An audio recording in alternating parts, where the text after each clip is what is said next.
Mesdames et messieurs, bienvenue sur ma chaîne. Pour cette vidéo, on va s'intéresser au nouvel axe du mal. Benjamin Netanyahou était sur le sol américain pour réclamer plus d'armes, plus d'argent, pour massacrer ou pour continuer son génocide à Gaza. Sans plus tarder, passons en vidéo. Avant de commencer, likez, partagez, commentez pour me soutenir et soutenir la chaîne, bien sûr. Alors, on va regarder deux vidéos pour illustrer ce qui se passe ici, pour illustrer la supercherie de démocrates. Donc on va commencer par celui-ci. Tension aux États-Unis après l'intervention du Premier ministre israélien. Mercredi 24 juillet, Benjamin Netanyahou a prononcé un discours devant le Congrès américain. Il a réclamé une nouvelle aide militaire. Give us the tools faster and we'll finish the job faster. La veille, le sénateur Bernie Sanders avait dénoncé la présence de Netanyahou devant le Congrès. It will be the first time in American history that a war criminal has been given that honor. En marge de l'intervention, des manifestants s'étaient rassemblés à Washington pour dénoncer les massacres de civils causés par des bombardements israéliens à Gaza. Des bombardements réalisés notamment avec des armes fournies par les États-Unis. Pendant le discours de Netanyahou, Rachida Tlaib, élue américaine d'origine palestinienne, a levé une pancarte portant la mention criminel de guerre. Plusieurs élus démocrates, eux, ont tout simplement boycotté la séance. Netanyahu should never have been invited. A man who uses US taxpayer money to wage war against Gaza, and a man who has bragged about his success in preventing the establishment of a Palestinian state. Nancy Pelosi, une des leaders du camp démocrate, a elle aussi refusé d'assister au discours. Le discours de Netanyahou était de loin la pire présentation de tout dignitaire étranger invité et honoré du privilège de s'adresser au Congrès. Du côté des Républicains, c'est l'inverse. En moins d'une heure de discours, les élus républicains ont offert près de 50 ovations à Benjamin Netanyahou. America and Israel must stand together.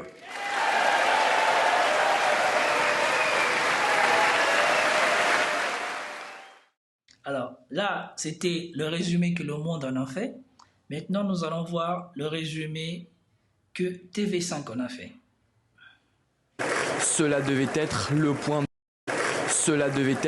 point d'orgue de son voyage américain. Un discours devant le Congrès. Ovationné à quelques rares exceptions près, Benjamin Netanyahou a enchaîné les déclarations choc, demandant à ses alliés de poursuivre l'effort de guerre. Mes amis, si vous ne retenez qu'une seule chose de ce discours, retenez ceci. Nos ennemis sont vos ennemis. Notre combat est votre combat. Et notre victoire sera votre victoire. Donnez-nous les outils plus vite et nous finirons le travail plus vite. Au même moment, des milliers de manifestants se massent devant le Capitole. Les forces de l'ordre ont dû intervenir pour disperser une foule en colère, très démonstrative jusque dans son apparence.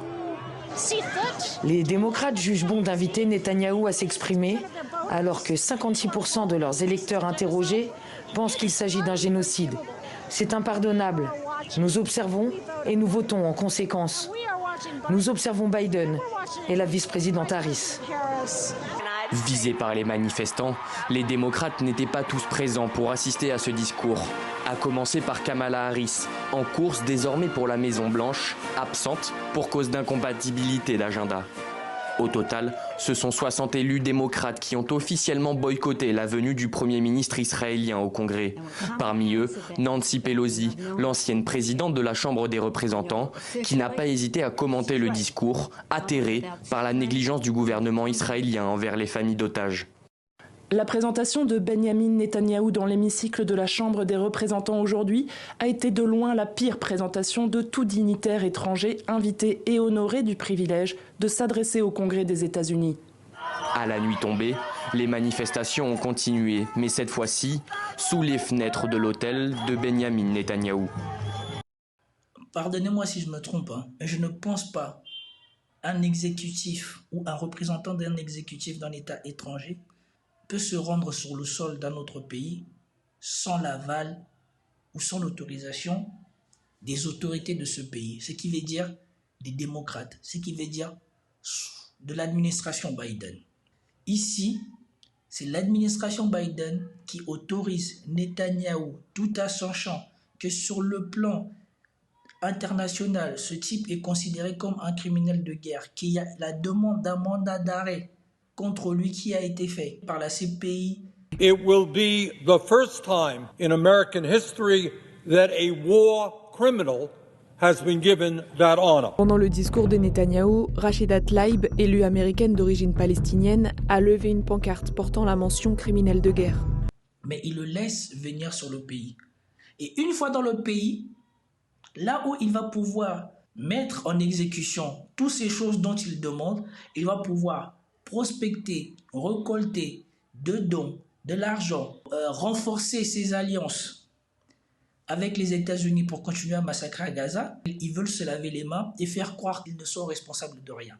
Comme si, comme par hasard, c'est que maintenant qu'on est à l'approche des élections, qu'ils n'ont plus de lien avec Netanyahou.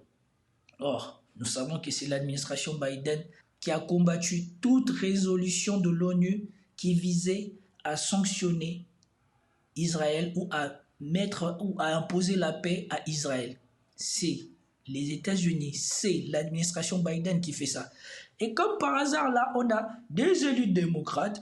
Plusieurs élus démocrates, eux, ont tout simplement boycotté la séance. Netanyahu should never have been invited. A man who uses U.S. taxpayer money to wage war against Gaza, and a man who has bragged about his success in preventing the establishment of a Palestinian state. On a Nancy Pelosi qui n'est pas content. On a Nancy Pelosi, une des leaders du camp démocrate, a elle aussi refusé d'assister au discours. Le discours de Netanyahou était de loin la pire présentation de tout dignitaire étranger invité et honoré du privilège de s'adresser au Congrès. Kamala Harris, qui, comme par hasard, a une incompatibilité d'agenda avec Netanyahou. Comme vous l'avez vu. Visés par les manifestants, les démocrates n'étaient pas tous présents pour assister à ce discours. À commencer par Kamala Harris, en course désormais pour la Maison-Blanche, absente pour cause d'incompatibilité d'agenda. Les démocrates, les votants démocrates ne sont pas dupes. Ils ont compris ce qui se passe là. Les forces de l'ordre ont dû intervenir pour disperser une foule en colère, très démonstrative jusque dans son apparence. Les démocrates jugent bon d'inviter Netanyahou à s'exprimer, alors que 56% de leurs électeurs interrogés pensent qu'il s'agit d'un génocide. C'est impardonnable. Nous observons et nous votons en conséquence. Nous observons Biden et la vice-présidente Harris. Étant donné que l'administration Biden est pro-israélienne, mais que de plus en plus une majorité de démocrates sont contre Israël, ils ont laissé venir Netanyahou pour ensuite faire semblant, faire le politiquement correct, qu'ils ne sont pas disponibles pour être vus avec lui, pour ne pas perdre des voix et pour montrer que c'est du côté de Trump qu'on est pro-Israël. Sauf que le problème, il n'est pas là. C'est que la majorité des gens qui protestent contre ce qui se passe à Gaza sont démocrates. Et donc, ça là, c'est pour faire en sorte que les gens, les démocrates qui étaient en train de partir vers le camp de Trump, reviennent vers le camp démocrate. Comme je vous l'avais déjà dit dans mes précédentes vidéos, ils sont en train de mettre en place une machine, non pas pour gagner, ça ils verront après, mais pour récupérer les voix qui savent déjà que c'est presque perdu. Mais sauf que ici, les républicains, eux, ils ne perdent rien. Mais par contre, les autres démocrates qui sont intelligents voient leur jeu. Netanyahou n'aurait pas pu atterrir aux États-Unis si l'administration Biden n'avait pas accepté, sous invitation de membres républicains, et je suis sûr qu'on appuie là-dessus exprès pour faire semblant que ce n'est pas de la faute de l'administration de Biden. Si Netanyahou il est venu, c'est les représentants républicains au Parlement américain qui l'ont invité. C'est bien l'invitation des chefs parlementaires républicains qu'il s'est rendu aux États-Unis. Les chefs démocrates se sont également joints à cette session parlementaire, mais certains d'entre eux se sont néanmoins montrés extrêmement critiques, allant jusqu'au boycott. Non, ça ne marche pas comme ça. Si les autorités ne veulent pas qu'ils viennent, ils ne seraient pas venus. Ils n'avaient qu'à invoquer des problèmes de sécurité, étant donné comment il est contesté aux États-Unis. Or, Netanyahou, il est venu. Netanyahou est le représentant étranger qui est le plus parlé au sein du Congrès américain. Ce qui fait de lui le chef d'État étranger s'étant le plus exprimé au Congrès. Et sans vergogne, il est là, il demande de l'aide. il demande de l'argent, il cite Churchill, et personne ne lui dit rien. As Britain fought on the front lines of civilization, Winston Churchill appealed to Americans with these famous words: "Give us the tools and we'll finish the job." Today, as Israel fights on the front line of civilization, I too appeal to America. Give us the tools faster and we'll finish the job faster.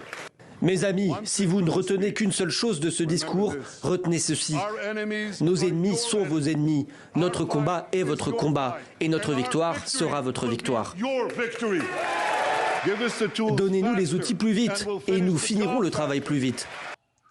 Et surtout, par rapport au massacre de Gaza, écoutez ce qu'il dit. I asked the commander there, how many terrorists did you take out in Rafah? He gave me an exact number, 1,203. I asked him, how many civilians were killed? He said, Prime Minister, practically none, with the exception of a single incident where shrapnel from a bomb hit a Hamas weapons depot and unintentionally killed 24 people. The answer is practically none. You want to know why? Because Israel got the civilians out of harm's way, something people said we could never do, but we did it.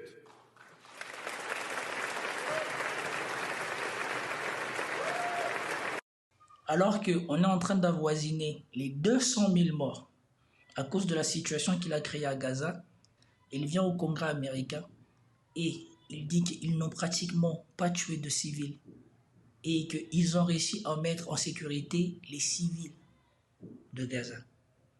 Et il est applaudi pour ça. On a le bilan meurtrier le plus important qu'on ait jamais vu en une si courte période de toute l'histoire de conflit, mais vous avez celui qui prend les décisions pour tous ces meurtres qui vient et qui est applaudi dans le Congrès américain. À quels dirigeants de Gaza vont-ils offrir l'occasion de pouvoir parler comme ça en public pour décrire son besoin ou pour décrire ce qui se passe chez eux, les républicains? Voilà ce que sont les démocrates. Ils ne reculent devant rien. Ils sont sans vergogne. Et contrairement à ce que tout le monde pense, ces choses auraient pu être faisables à l'époque de Trump. Si ça n'a pas été fait, c'est parce que Trump ne se laisse pas marcher dessus par les Israéliens.